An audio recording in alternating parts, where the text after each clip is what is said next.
संगीता की आंखों से अविरल आंसू बहे जा रहे थे। वो एकटक अपने हाथ में रखी सोने की चूड़ियों को देख रही थी जो अभी अभी कुणाल देकर गया था।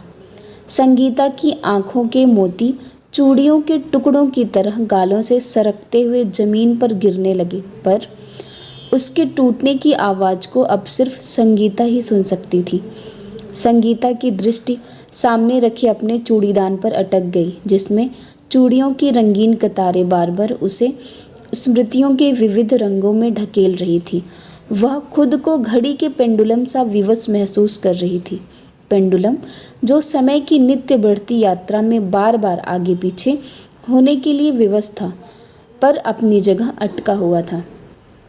स्मृतियों में जा पहुंची संगीता याद कर रही थी जीवन का वो समय जब वो और अशोक विवाह के बंधन में बंधे थे। विवाह के अवसर पर संगीता के घर वालों ने अपने हैसियत के अनुसार उसे बहुत कुछ दिया था।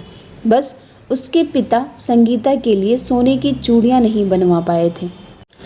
संगीता को पूरी आशा थी कि उसका पति उसके इस शौक को ज़रूर पूरा करेगा, क्योंकि उसे पति भी ऐसा मिला था जो उसे बहुत प्यार करता था। शादी के बाद जब वो पहली बार अशोक के साथ घूमने गई तो उसने सर्वप्रथम संगीता को लाल रंग की चूड़ियां पहनवाई और उसके हाथों को अपने हाथों में लेकर प्यार से उसकी आंखों में आंखें डालकर कहा था, इन चूड़ियों की खनक मैं सदैव सुनना चाहूँगा संगीता, तुम हमेशा अपनी कलाई रंग बिरंगी चूड़ियों से भरी रखना। अशोक अक्सर संगीता से कहते, तुम्हारी चूड़ियों की खनक मेरे लिए मंदिर में बजते घंटे के समान है, जो मेरे मन में अलग ही तरह की तरंगे उत्पन्न कर देती है। अशोक बोले, अपने मन की इन भावनाओं को शब्दों में व्यक्त करना बहुत मुश्किल है मेरे लिए, पर घर में जहाँ भी तुम होती हो तुम्हारी चूड़ियों की खनखनाहट मुझे वहीं खींच लाती है। संगीता को तो स्वयं भी चूड़ियों का अत्यधिक शौक था। उसके बिना वह श्रृंगार को पूर्ण ही नहीं मानती थी। वास्तव में शौक तो उसे सोने की चूड़ियों का था, पर उसकी ये इच्छा पूरी ही नहीं हो पा रही थी, तो वह कांच की रंग बिरंगी अलग अलग डिज़ाइन की चूड़ियाँ खरीद कर अपने इस शौक को पूरा करती थी। अशोक की भी बहुत इच्छा थी कि वह संगीता को सोने की चूड़ियाँ खरीद कर दे, पर चाहकर भी वो इतना पैसा नहीं जमा कर पा रहा था। हर वर्ष करवा चौथ पर अशोक संगीता को चूड़ियाँ दिलवाने की सोचता, पर संयुक्त परिवार में इतना पैसा बचता ही कहाँ था। हर महीने घर का कोई ना कोई खर्चा मुँह फाड़े खड़ा होता था। अक्सर अशोक मन महसूस कर रह जाता, क्योंकि ओवरटाइम करने के बाद भी वह इतना पैसा नहीं बचा पाता था कि संगीता को चूड़ियाँ दिलवा पाए। संगीता भी पैसा बचाने के लिए दिन रात चकर घिन्नी की तरह घूम घूम कर काम करती थी।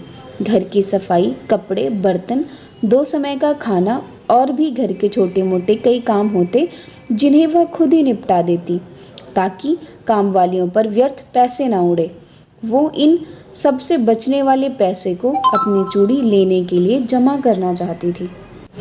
संगीता को सोने की चूड़ियों का इतना शौक था कि उसे पूरा करने के लिए वह लोगों के कपड़े सिलकर भी पैसे जोड़ती थी, पर वह सारी बचत किसी न किसी खर्चे के समय निकालनी पड़ जाती थी।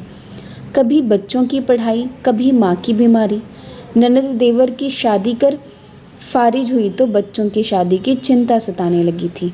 बेटी सुहानी का ध्यान तो पढ़ने में ज़्यादा लगता नहीं था, अतः बीए करते ही एक अच्छा सा घर वर देखकर उसकी शादी कर दी।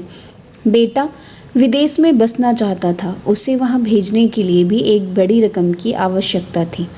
समय बीतता गया, संगीता यूं ही बचत करती और यूं ही ज़रूरतें पैदा होती जाती, और संगीता यूं ही भली बन बचत निकाल रिश्तों पर लुटाती चली गई। चूड़ियाँ खरीदने की उसकी इच्छा सर्वोपरि होते हुए भी सर्वोपरि नहीं थी। उसकी यह इच्छा सदैव अन्य आवश्यकताओं की भेंट चढ़ती रही। बच्चों की शादी के बाद प्राइवेट नौकरी से अवकाश प्राप्त कर चुके अशोक के पास अब ना तो कोई पेंशन थी और ना ही कोई खास सेविंग बची थी। ऐसे ही सारी उम्र निकली जा रही थी, पर संगीता के मन के भीतर किसी एक कोने में सोने की चूड़ियाँ लेने की इच्छा अभी भी उफान मारती थी, लेकिन अन्य खर्च देखकर दब जाती थी। समय समय पर ये इच्छा यदा कदा हिलोरे लेने लगती थी, पर संगीता के लिए घर परिवार सर्वोपरि था। जिसकी कर्मभूमि से वह जुड़ी हुई थी वही उसका जीवन था। उसके लिए सब कुछ उसका परिवार ही था। ऐसे तो संगीता हमेशा अपने हाथों में कांच की चूड़ियाँ पहनी रखती थी, उसके सुहाग की सलामती की निशानी जो थी। पर संगीता भूल गई थी कि चूड़ियों की नश्वरता की तरह ये जीवन भी नश्वर है। संगीता गहरे सदमे में थी। उसकी जिंदगी पूरी तरह बिखर गई थी। उसका अशोक उसे अकेले रोते बिलखते छोड़कर चला गया था, इस दुनिया से हमेशा के लिए। अकेली बैठी संगीता अपनी सूनी कलाई देख रही थी, जिसमें अब वो अपने पति के प्यार की रंग बिरंगी कांच की चूड़ियाँ कभी नहीं पहन पाएगी। बेटे बहू को भी उसकी सूनी कलाई अच्छी नहीं लग रही थी, क्योंकि सदा से ही उन्होंने माँ की कलाई भरी हुई देखी थी। माँ के हाथ में सोने की चूड़ियाँ रखते हुए कुणाल ने कहा, इन्हें पहन लीजिए माँ, कोई भी और ज़रूरत होगी तो बोलिएगा ज़रूर। माँ, हम लोग निकलते हैं, छुट्टी भी इससे ज़्यादा नहीं मिलेगी। व्यथित हृदय से सोने की चूड़ियाँ अपनी कलाई में देख संगीता सोच रही थी, ये चूड़ियाँ उसे किस कीमत पर मिली हैं। क्यों उसके सुहाग को ही उसके हाथ में यह चूड़ियाँ देखना नसीब नहीं था। अब संगीता को लग रहा था, इससे अच्छी तो वो कांच की चूड़ियाँ ही थी जो हमेशा अशोक के प्यार में खनकती रहती थी। इन चूड़ियों की एवज में मुझे ये जो एकाकी जीवन मिला है, क्या ये चूड़ियाँ मेरे इस अकेलेपन का साथी बनने आई हैं? अगर आपको भी ये कहानी पसंद आई हो तो चैनल को ज़रूर सब्सक्राइब करें।